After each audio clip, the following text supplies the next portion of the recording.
Before we begin tonight's story, I'd like to know, where in the world are you listening from right now? Drop your location in the comments below. It's always fascinating to see how these stories travel across continents and time zones. If you're new here, welcome.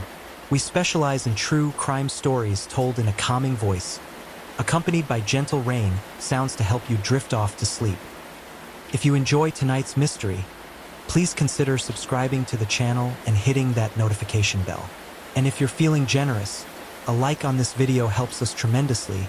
It tells the algorithm to share our content with others who might enjoy it. Feel free to share this with anyone who loves true crime or needs help falling asleep. What time is it where you are? Leave a comment and let me know. There's something comforting about knowing we're all here together, united by our fascination with the unexplained. Now settle in. Get comfortable. Tonight, we're traveling to the vast landscapes of Alberta, Canada. This is the story of a woman who vanished on an ordinary summer day in 2018. A 29-year-old schoolteacher who left for a morning hike and was never seen again. Despite extensive searches, despite hundreds of volunteers combing the wilderness, despite police investigations that spanned years, Leah Anderson simply ceased to exist. And the question that has haunted her family, her community, and investigators remains. What happened to Leah Anderson? The sun rose over Canmore, Alberta on July 14, 2018, painting the Rocky Mountains in shades of gold and amber. It was going to be a beautiful day, the kind of perfect summer morning that draws people to the trails, that makes you grateful to be alive in such spectacular country. Leah Anderson woke early in her small apartment on Railway Avenue, just as she did most Saturday mornings during the summer. At 29, she had established comfortable routines in the 2 years since moving to Canmore from Edmonton. She taught 3rd grade at the local elementary school, spent her weekends hiking, and had built a close circle of friends who shared her love of the mountains. Her roommate, Jessica Chun, would later tell police that Leah seemed completely normal that morning, happy even. She'd made coffee, packed her usual hiking supplies, water bottles, energy bars, a first aid kit, bear spray. She was wearing her favorite green hiking jacket, black leggings, and well-worn trail runners. Her long brown hair was pulled back in a ponytail. "Where are you headed?" Jessica had asked, still groggy, nursing her own coffee at the kitchen table. "Howling Peak," Leah replied, slinging her small backpack over her shoulders. "I want to catch the sunrise view from the top." Jessica checked the clock on the microwave. It was 6:15 a.m. "You're leaving now? You'll miss the sunrise." "It's already up." Leah laughed. "I'll catch the full morning light then. You know what I mean. That perfect golden hour glow." "Going alone?" Jessica asked. This was a question she'd asked before. The mountains could be dangerous and solo hiking carried risks. "Yeah, Amy was supposed to come but she bailed last night. Said her knee was acting up. I'll be fine. It's a popular trail. There'll be other people." "Text me from the summit?" "Of course, and I'll be back by noon. We still on for that movie tonight?" "Absolutely," Jessica said. That was the last conversation anyone would have with Leah Anderson. She walked out of the apartment at approximately 6:20 a.m., climbed into her white Honda Civic, and drove toward the Howling Peak trailhead. Multiple witnesses would later confirm seeing her car in the parking lot that morning. The vehicle had been found there at 2 p.m., right where Leah had left it, keys still hidden under the front driver's side wheel well. A habit she'd developed because she didn't like carrying keys while hiking. But Leah herself was nowhere to be found. When Jessica hadn't heard from Leah by 2 p.m., she'd started to worry. She'd sent several texts. No response. She'd called. The calls went straight to voicemail. By 4 p.m., Jessica's worry had transformed into genuine fear. She called Amy Martinez, Leah's friend who was supposed to have gone on the hike. "Have you heard from Leah?" Jessica asked, trying to keep the panic from her voice. "No, why? She went hiking, right? She was supposed to text me from the summit. That was hours ago. She's not answering her phone." There was a pause on the other end. "Which trail?"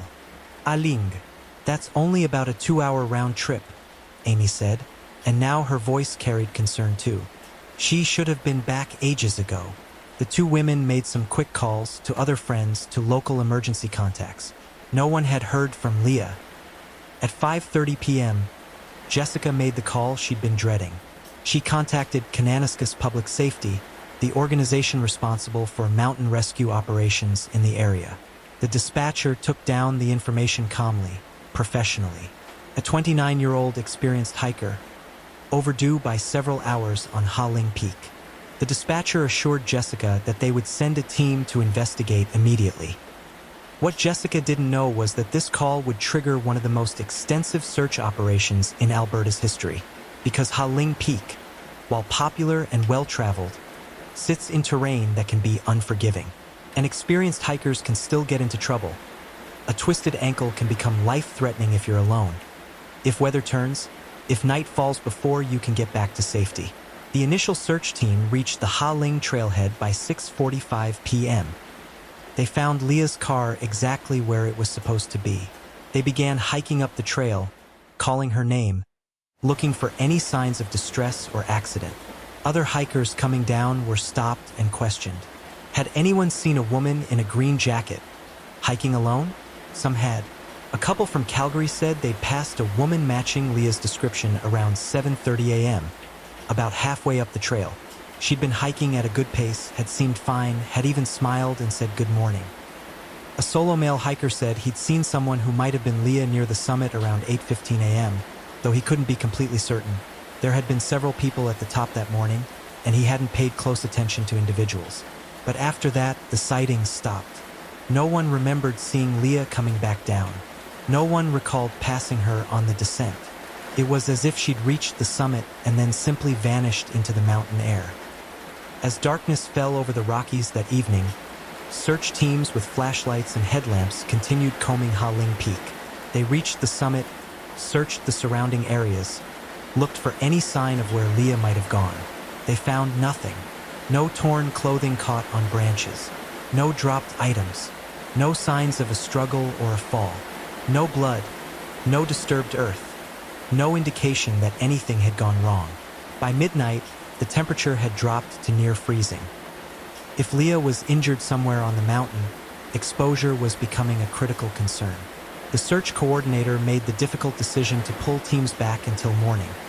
Searching in darkness on treacherous terrain was too dangerous for the rescuers themselves.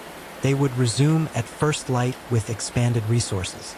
Jessica Chun spent that night in Leah's apartment, unable to sleep, staring at her phone, willing it to ring with news. But the phone stayed silent. And somewhere out in the vast darkness of the Canadian Rockies, Leah Anderson's fate remained a terrifying unknown. What had happened after she reached the summit? Had she fallen, been injured, taken a wrong turn on the descent, or had something else occurred, something no one had yet considered? The answers lay somewhere in the mountains, but the mountains were keeping their secrets. Dawn broke on July 15, 2018, and with it came a massive mobilization of search resources. Kananaskis Public Safety coordinated with Royal Canadian Mounted Police, local volunteer search and rescue teams, and specialized mountain rescue units from across Alberta. By 7 a.m., over 50 searchers were deployed on and around Ha Ling Peak. The search was methodical and thorough. Teams were assigned specific grid sections. Helicopters equipped with thermal imaging cameras swept the area, looking for any heat signature that might indicate a person. Dog teams trained in finding lost hikers worked the trails and surrounding wilderness. The operation was everything you'd want if someone you loved was missing in the mountains. Professional, comprehensive, relentless. But as hours turned into days, the search yielded nothing. No trace of Leah Anderson. RCMP Corporal David Marsh took over the investigation on the second day. He was an experienced officer who had worked missing persons cases for over 15 years. He knew the statistics. Most lost hikers were found within 48 hours, usually suffering from nothing worse than dehydration and embarrassment. But there were exceptions. Cases where people simply vanished, where the wilderness swallowed them whole. Marsh established a command post at the trailhead parking lot. He interviewed Jessica Chun extensively, trying to understand Leah's state of mind, any recent concerns or unusual behavior. Jessica was adamant.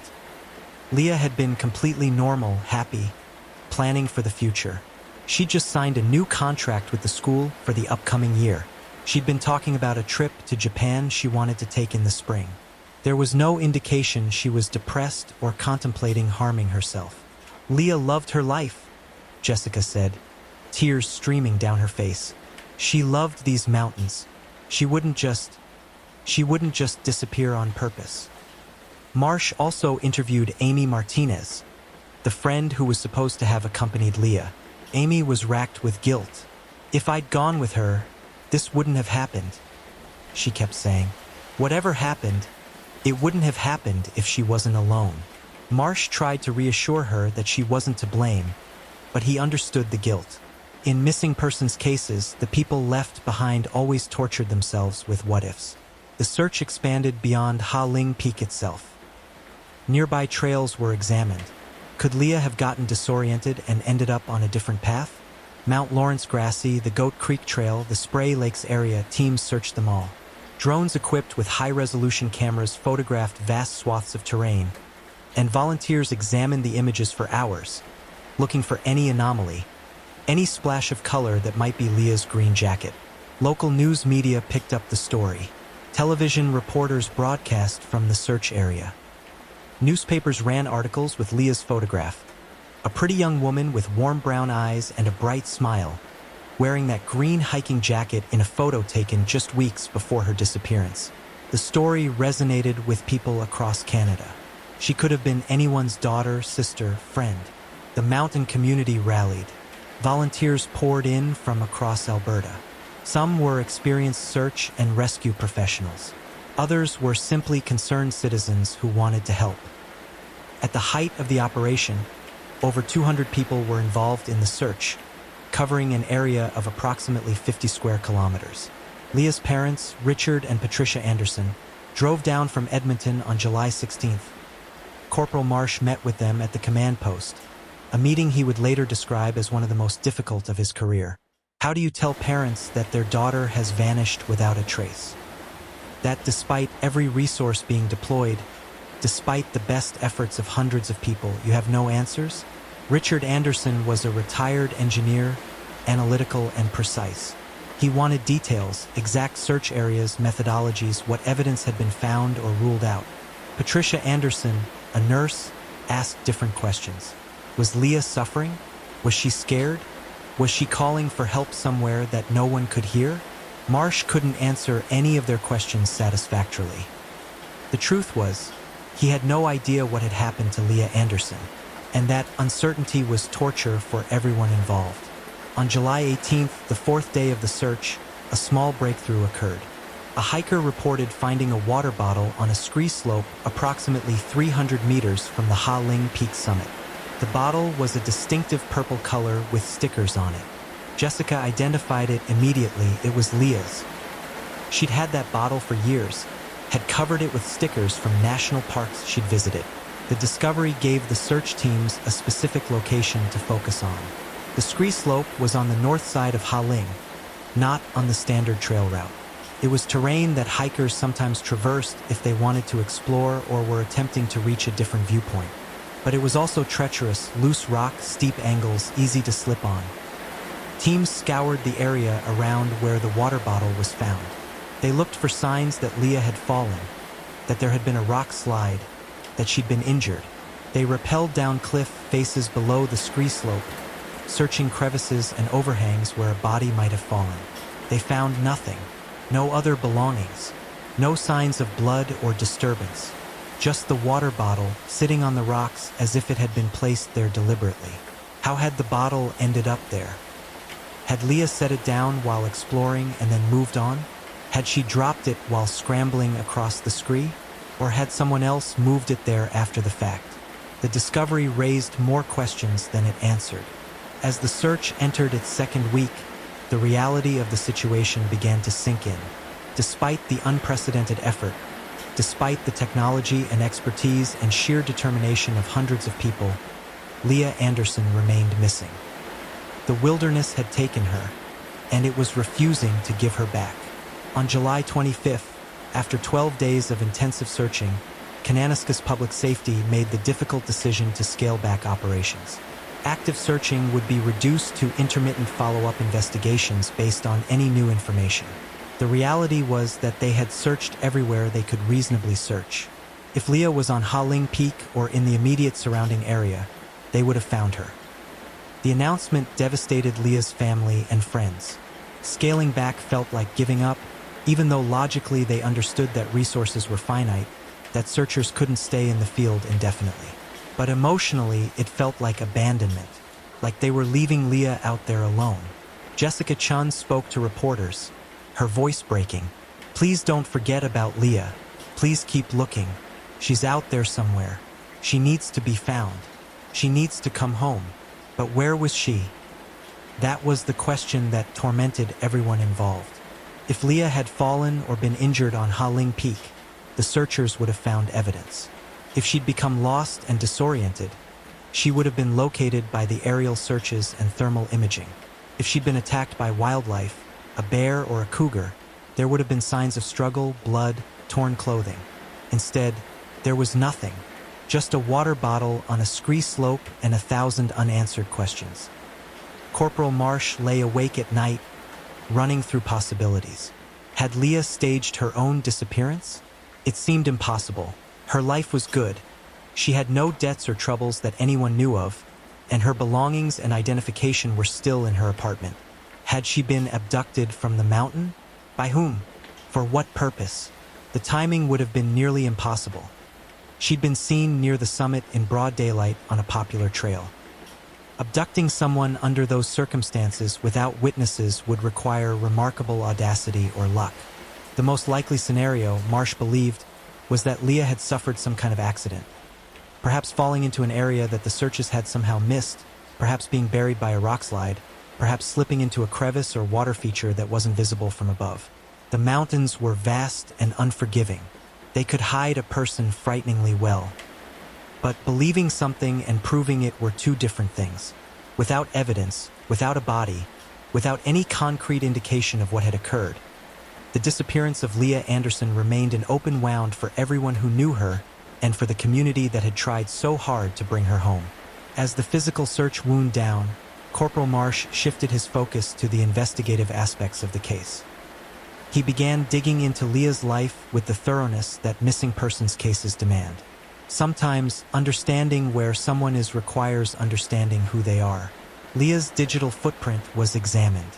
Her laptop, her phone records, her social media accounts, all were analyzed by forensic specialists. What they found was exactly what everyone who knew Leah expected: a normal, happy life.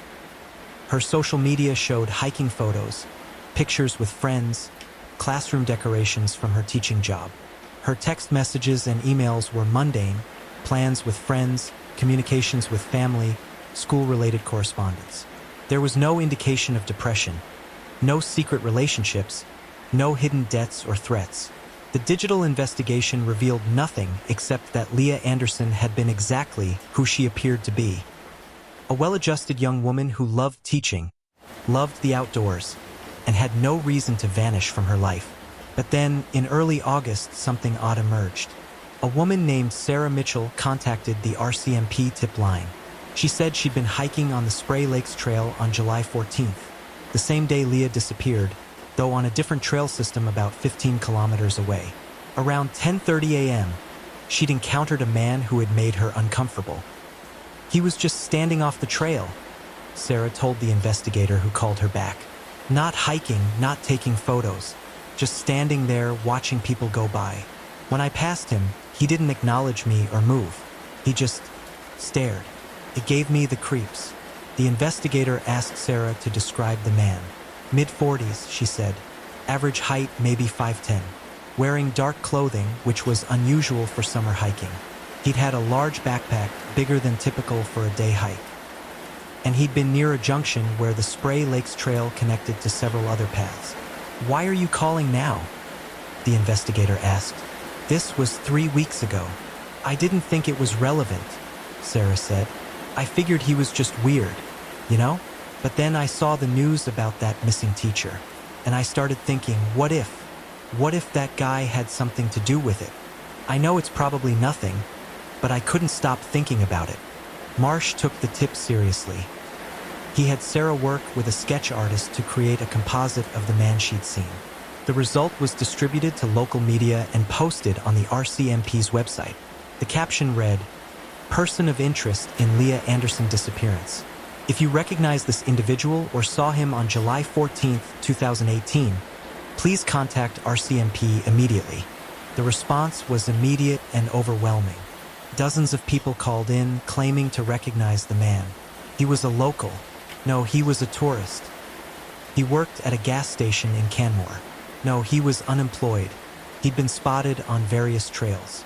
He'd been seen in Calgary. He was definitely suspicious. He was probably harmless. Marsh's team investigated each credible lead. Most went nowhere, cases of mistaken identity or vague sightings that couldn't be verified. But one tip stood out. A man named Marcus Reed, who worked part-time at an outdoor equipment store in Canmore, bore a striking resemblance to the sketch.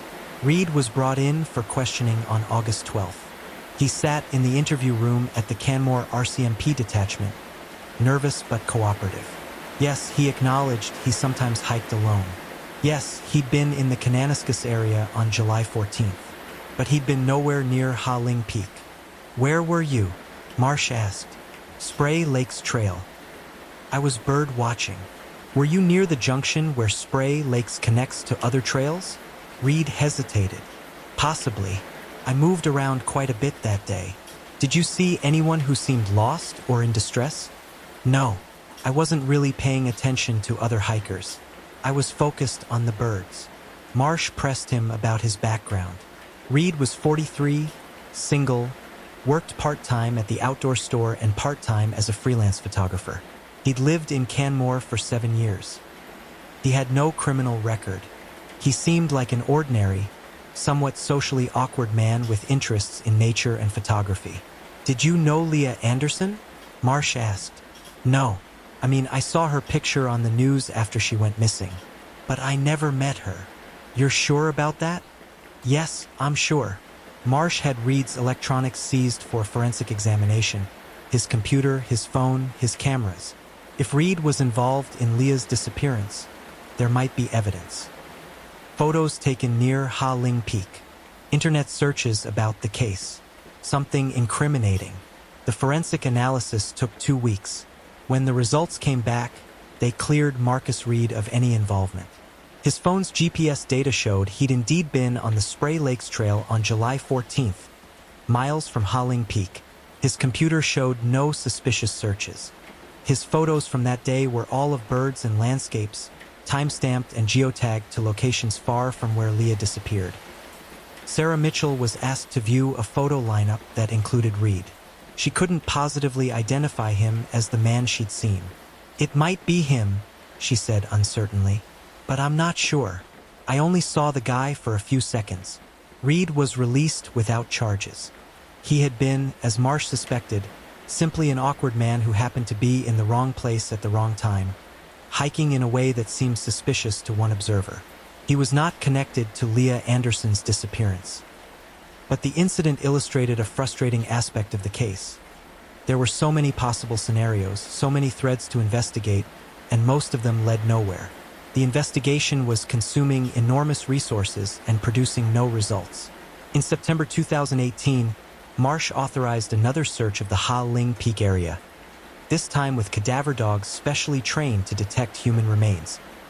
The dogs and their handlers spent 4 days working the mountain, paying particular attention to the area where Leah's water bottle had been found. The dogs alerted in 2 locations, a small cave-like depression about 400 meters from the summit and an area of dense forest below the main trail. Both locations were excavated carefully. The cave yielded nothing. The dogs had apparently reacted to animal remains, possibly from a deer that had died there. The forest location was more promising initially, but ultimately also proved to be a false alert. Leah Anderson had been missing for 2 months. The searches had found almost nothing, just her water bottle. Her car remained impounded as evidence, though there was nothing in it that provided clues. Her apartment stayed as she'd left it, preserved in case any detail there might become relevant. Her phone had never been found, despite multiple searches of the area. It was either destroyed, taken, or lost somewhere that searchers couldn't access. By October, as fall descended on the Rockies and the first snow began dusting the high peaks, the active investigation had largely stalled.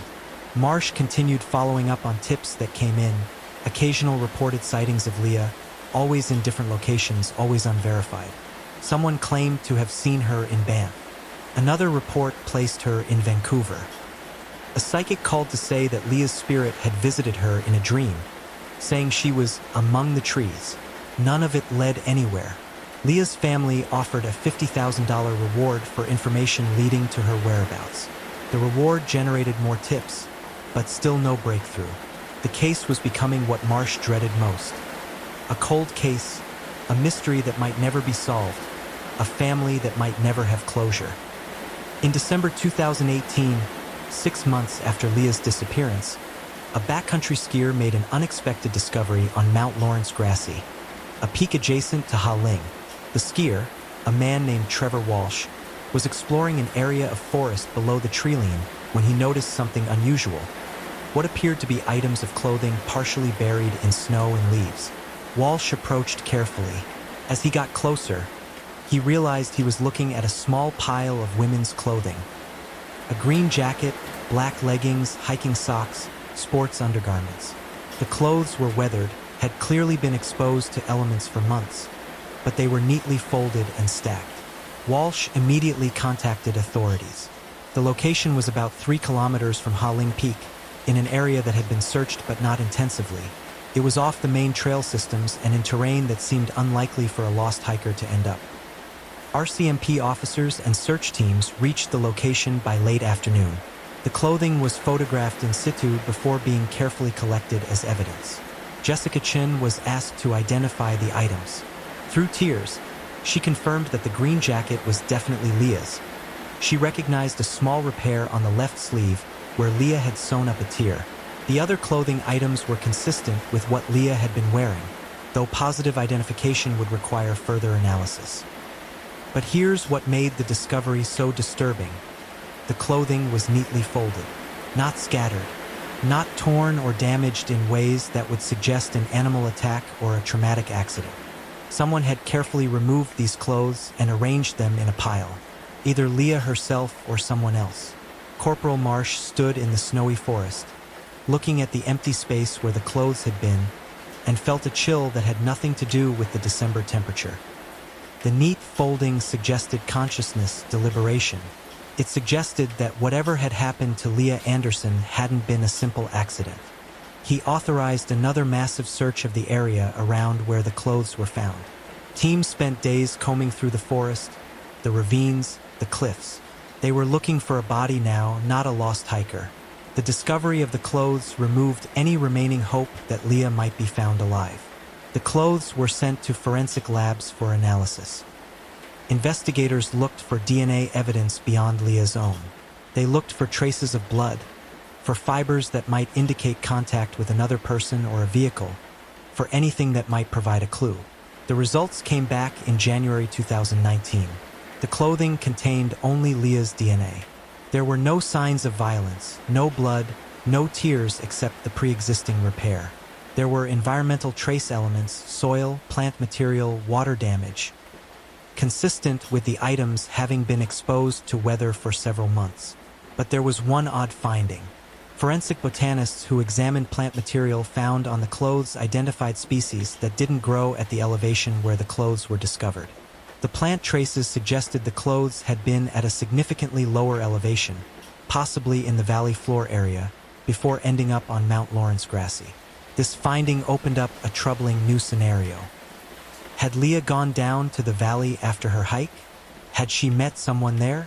Had something happened that caused her to remove her clothes? And then how had the clothes ended up 3 kilometers away on a different mountain? Marsh developed a new theory, one that shifted the investigation's focus entirely. What if Leah had left Ha Ling Peak safely? What if she'd hiked back to her car, driven somewhere, met someone, What if her disappearance hadn't happened on the mountain at all? The theory had problems, of course. Jessica had said Leah planned to be back by noon. Leah's car had been found at the Ha Ling trailhead with the keys hidden exactly where she always left them. Her phone, wallet, and other personal items had been in the car. Would Leah have left without those items? But what if she'd gone somewhere close by, intending to return quickly? What if she'd met someone in the parking lot? The trailhead area wasn't heavily monitored. There were no security cameras. If someone had convinced Leah to go with them, or if someone had taken her by force, it could have happened without witnesses. Marsh had his team pull together a detailed timeline of every vehicle that had been in the Ha Ling parking lot on July 14th. Multiple hikers had taken photos that day, and some of those photos incidentally captured license plates or vehicle descriptions. The team also obtained traffic camera footage from Highway 742, the main road leading to the trailhead. They identified approximately 30 vehicles that had been in or near the area during the relevant time frame. Each vehicle's owner was traced and interviewed. Most were tourists or locals who had been hiking that day and had nothing to do with Leah's disappearance. But 3 vehicles couldn't be traced. Either the license plates were obscured in photos, or the owners had used false information, or they'd been from out of province and had left no other trail. One of the untraceable vehicles was particularly interesting. A dark blue truck, possibly a Ford F-150, had been photographed at the edge of the parking lot around 11 a.m. In the photo, taken by a tourist focusing on the mountain scenery, the truck was just barely visible. A figure stood beside it, but the image was too distant and too blurry to make out any details. The truck had been there after most hikers reported seeing Leah on the mountain. Had she returned from her hike and encountered whoever drove that truck? Was it connected to her disappearance? Or was it just another vehicle in a busy parking lot? Meaningless in the larger mystery? Marsh had the photograph analyzed by image enhancement specialists, but the quality was too poor to extract useful details. The truck was just a dark blur. The figure beside it was humanoid and nothing more. The discovery of the clothes and the new theory about Leah's disappearance generated renewed media attention. Television news programs ran updated segments. True crime podcasters dissected the case, offering their own theories.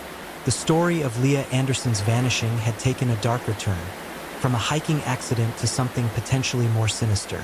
Leah's parents appeared on national television, begging for information. Patricia Anderson's plea was heartbreaking. Someone knows what happened to our daughter. Someone out there has information. Please, if you know anything, come forward. We just want to bring Leah home. We need to bring our girl home. The reward was increased to $100,000. Tips flooded in again, each one investigated, each one leading nowhere. The case had become one of Canada's most discussed missing persons mysteries, but discussion didn't equal resolution. Leah Anderson was still missing. And with each passing month, the likelihood of finding her alive, or even finding answers, diminished. In March 2019, 9 months after Leah's disappearance, a man named Daniel Frost contacted the RCMP with information he said he should have reported sooner. Frost was a long-haul truck driver who frequently traveled through Alberta. He claimed that on July 14, 2018, he had seen something strange on Highway 742, not far from the Ha Ling Peak turnoff. "I was heading south," Frost told Corporal Marsh during their interview. "It was around 11:30 in the morning. I saw a woman on the side of the highway, near a pullout. She was with a man, and they seemed to be arguing. Not violently, but she looked upset. I almost stopped, but then they both got into a truck and drove off. I figured it was just a couple having a disagreement." "Can you describe the woman?" Marsh asked, his interest sharpening. "She had dark hair in a ponytail. She was wearing..." "I'm not sure about the clothes. Hiking clothes, I think. The detail I remember most is that she seemed distressed. The guy was doing most of the talking. And the man, older than her, maybe late 30s, early 40s. He was wearing dark clothes. Baseball cap, I think. That's all I remember. I was driving past. Only saw them for a few seconds." "What about the truck? Dark colored, blue or black maybe. It was a pickup truck, I'm pretty sure. I couldn't tell you the make or model. Marsh felt a surge of excitement. This description matched the mysterious truck from the parking lot photograph. But his excitement was tempered by caution. Frost was reporting this 9 months after the fact. Why had he waited so long? I didn't connect it to the missing woman until recently, Frost explained. I've been on the road constantly. I don't follow the news much, but I was in a truck stop in Calgary last week, and there was a poster about Leah Anderson with her photo. When I saw it, I got this feeling like I'd seen her before. Then I remembered that day on Highway 742. I thought about it for a few days, worried I might be wrong, might waste your time, but I couldn't shake the feeling that I needed to call. Marsh asked Frost to work with a forensic artist to create a sketch of the man he'd seen. The resulting image was generic, middle-aged, unremarkable features, baseball cap obscuring details. Could have been thousands of men. But Frost's account was important for another reason. If accurate, it placed Leah on Highway 742 around 11:30 a.m., well after she would have completed her hike and returned to the parking lot. It supported Marsh's new theory that whatever happened to Leah had occurred after she left the mountain. The challenge was verifying Frost's story. Were there other witnesses who had seen a woman and man arguing on the highway that day? Were there traffic cameras that might have captured the scene? Marsh had his team investigate, but the results were frustratingly inconclusive. No traffic cameras covered that particular stretch of highway. No other witnesses came forward despite public appeals. There was another problem with Frost's account. If Leah had been in distress on the highway, why hadn't she called for help? Her phone had been in her car.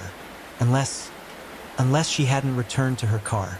Unless someone had intercepted her before she reached the parking lot. But that created more questions than it answered. Marsh decided to explore a different angle. He had his team analyze cell tower data from July 14th. Leah's phone had last pinged a tower near Ha-Ling Peak at 8:47 a.m., consistent with her being at or near the summit. After that, nothing. The phone had either been turned off, destroyed, or had lost signal. But what about other phones in the area? Could they identify any phone that had been near Ha-Ling Peak in the morning and then moved to the highway location where Frost claimed to see the argument? The analysis took weeks and produced hundreds of candidate phones. Tourists, locals, people passing through. Most could be eliminated through investigation. None stood out as obviously connected to Leah's disappearance. In April 2019, another searcher, this time a mountain biker exploring trails near Spray Lakes, found an item that reignited hope. It was a cell phone, severely damaged by weather exposure. The phone was brought to RCMP, and forensic technicians worked to determine if it was Leah's.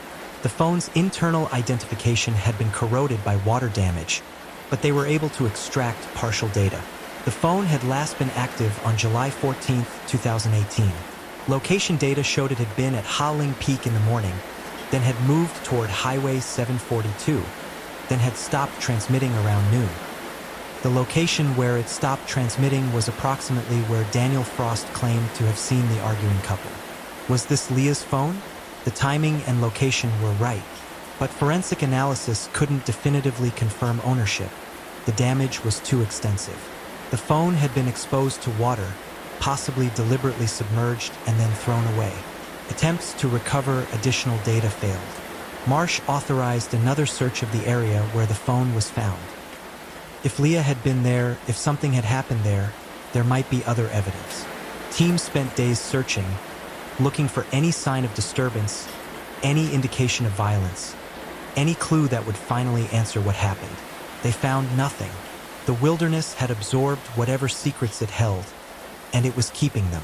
By summer 2019, 1 year after Leah's disappearance, the investigation had produced more questions than answers.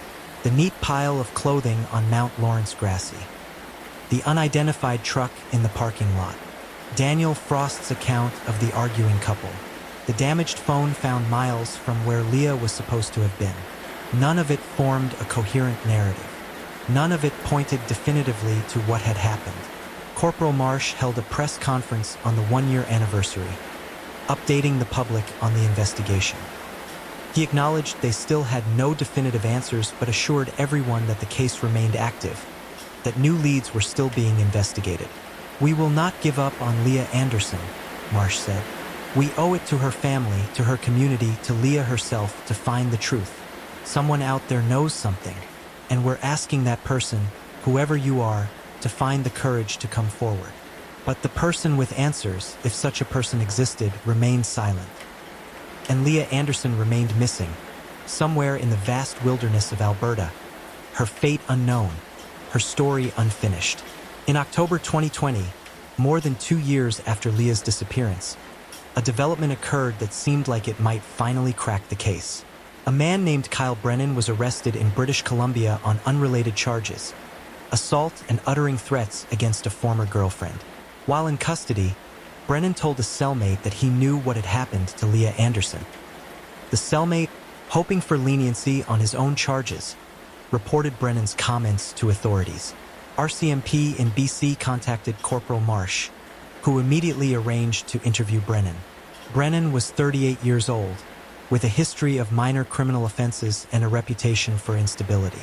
He'd lived in Canmore in 2018, working construction jobs intermittently. When Marsh sat down across from him in the interview room, Brennan was agitated, rocking slightly in his chair. "I want to make a deal," Brennan said before Marsh could even begin questioning. "I'll tell you what happened to that teacher, but I need immunity. I can't make that promise until I know what you're talking about," Marsh replied carefully. "Why don't you tell me what you know?"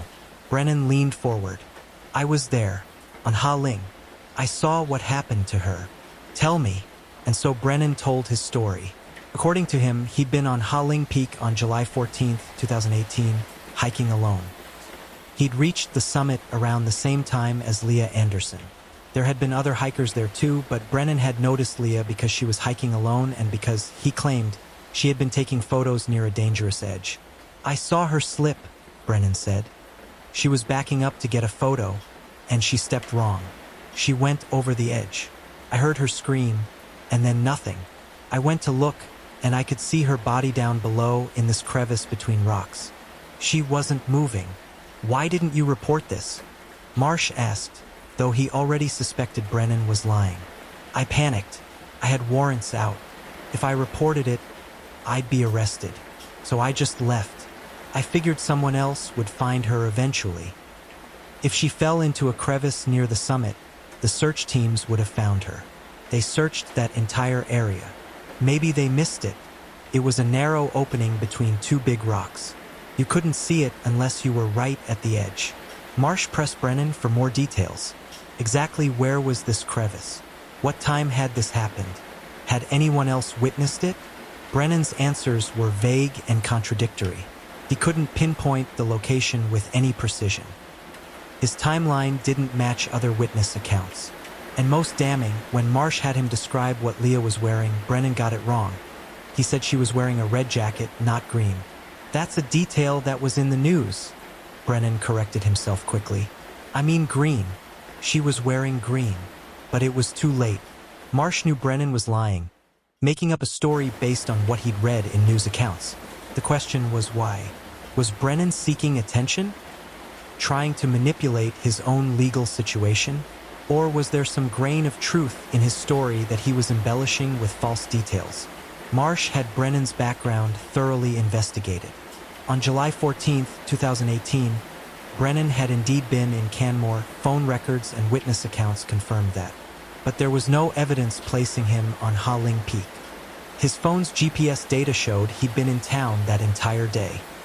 Security camera footage from a convenience store showed Brennan making a purchase at 11 a.m., which would have made it impossible for him to be on the mountain at the time he claimed. Confronted with this evidence, Brennan's story fell apart.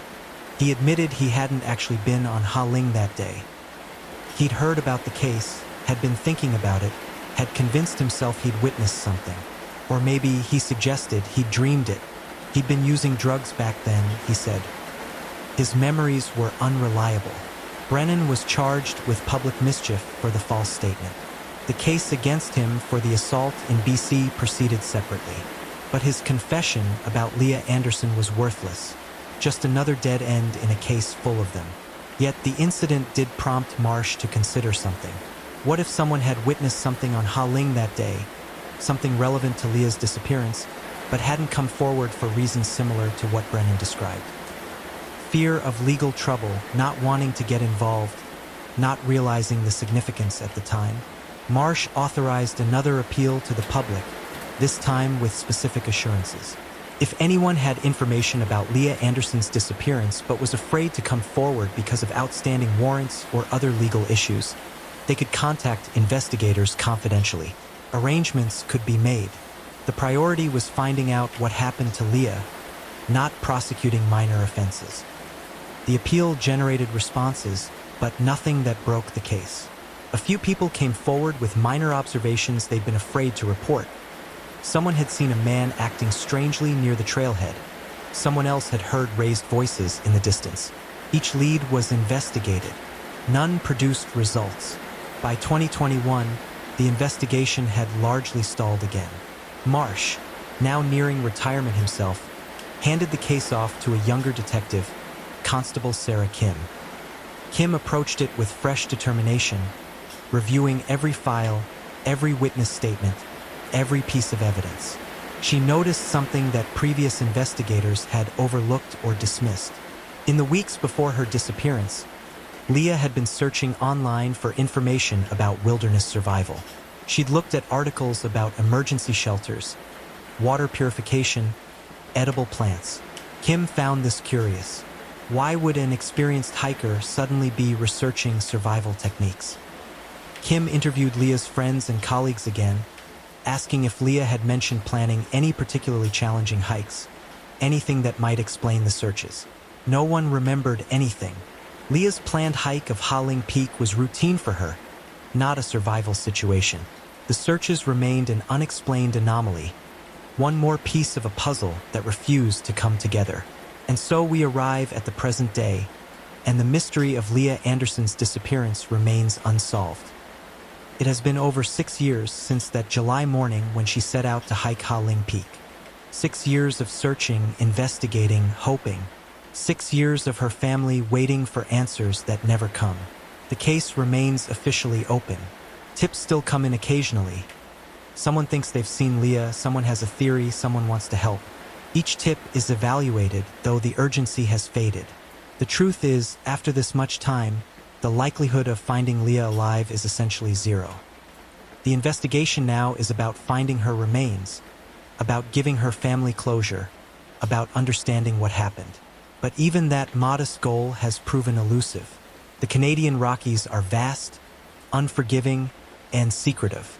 They cover thousands of square kilometers of wilderness, much of it rugged and inaccessible. A body could lie in a ravine, a crevice, a cave, and never be found. Nature could reclaim it, animals could scatter it, time could erase it. What do we know with certainty? Not much. Leah Anderson went hiking on July 14, 2018. She was seen near the summit of Ha Ling Peak around 8:15 a.m. After that, the confirmed sightings stopped. Her clothing was found months later on a different mountain, neatly folded. A water bottle that might have been hers was found on a ski slope. A damaged phone that might have been hers was found near a highway. A truck driver claims to have seen her arguing with a man on that same highway. But none of these pieces form a complete picture. They're fragments of a story whose beginning and middle are lost, whose ending remains unknown. The theories are numerous. Did Leah fall while hiking? Her body landing in a location that searchers somehow missed despite extensive efforts? It seems unlikely given the thoroughness of the search, but the mountains can hide secrets in ways that defy probability. Did she encounter someone on the trail or in the parking lot? Someone who meant her harm? If so, who? And why has no evidence of this person emerged? In an age of digital trails and surveillance, how could someone abduct or kill another person without leaving traces? Did Leah stage her own disappearance for reasons unknown to anyone? This seems most unlikely of all. Her life was good. She had no debts, no troubles, no reason to vanish. And staging a disappearance while leaving behind your phone, wallet, identification, all the tools you'd need to establish a new identity. Makes no sense. Or is there some other explanation, something no one has yet considered? Some scenario so unlikely or so carefully executed that it has eluded 6 years of investigation. Leah's family continues to hope, though hope becomes harder with each passing year. Her parents, Richard and Patricia Anderson, have aged visibly under the weight of not knowing.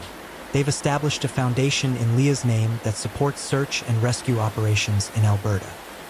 They speak at events about missing persons, about the importance of hiking safely, about the agony of living without closure. "We just want to bring her home," Patricia Anderson said in a recent interview.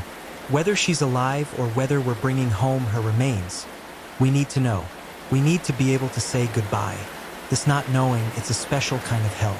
You can't grieve because there's always that tiny possibility she's alive. But you can't hope too much because the likelihood becomes smaller every day. You're stuck in this limbo that never ends." Jessica Chen, Leah's roommate, has moved away from Canmore. She told reporters that she couldn't stay in the mountains anymore, couldn't look at Ha Ling Peak every day and remember her friend who never came back. She carries guilt that she knows is irrational. If only she'd insisted on going with Leah that morning. If only she'd called earlier when Leah didn't text from the summit. If only, if only.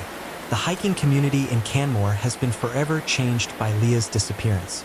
People are more cautious now, more likely to hike in groups, more aware that tragedy can strike even on familiar trails in good conditions.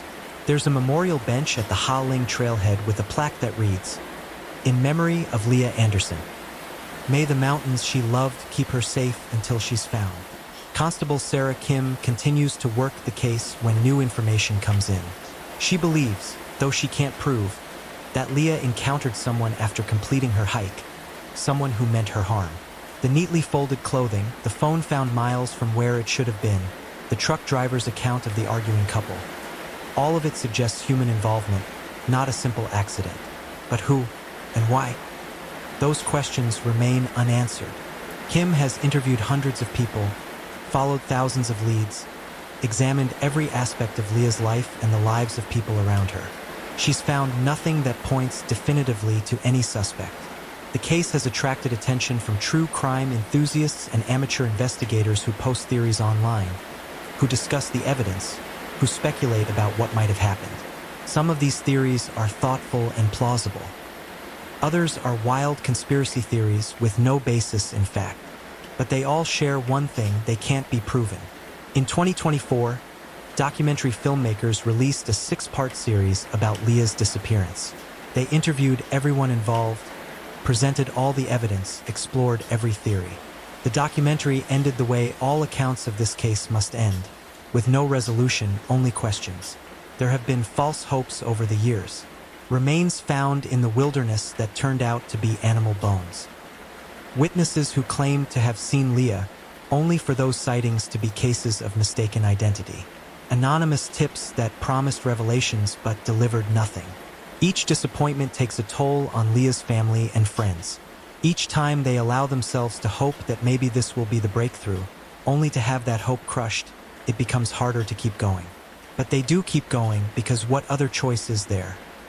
To give up would mean accepting that Leah is gone forever, that they'll never know what happened, that whoever is responsible, if anyone is responsible beyond cruel chance, will never face justice. The reward for information remains active. $100,000 for information leading to Leah's whereabouts or to understanding what happened to her. It's money that her family would gladly pay to anyone who could end their uncertainty. But the silence continues. The mountains keep their secrets.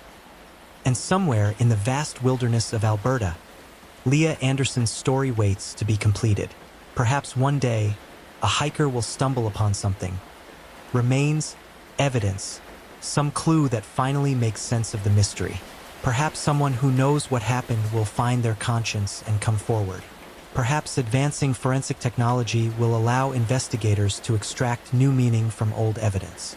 Or perhaps the mystery will never be solved. Perhaps Leah Anderson will join the long list of people who vanished without explanation, whose disappearances remind us how fragile our existence is, how quickly we can step out of our lives and into the unknown. Tonight, as you drift off to sleep, you might wonder about Leah Anderson. Where is she? What happened on that beautiful July morning in 2018? Is the answer simple or complex? Is it something that was missed or something that was deliberately hidden? The mountains of Alberta stand eternal, beautiful, and dangerous, holding secrets that they may never reveal. And somewhere among those peaks and valleys, in a location that hundreds of searchers somehow missed, lies the answer to what happened to Leah Anderson. The question remains, echoing through the wilderness. What happened to Leah Anderson? Thank you for listening. If you enjoyed this story, please remember to subscribe to the channel, like this video, and share it with anyone who loves mysteries and true crime. Sleep well wherever you are in the world. And if you have any information about Leah Anderson's disappearance, please contact the RCMP. Even the smallest detail might be the key to solving this mystery.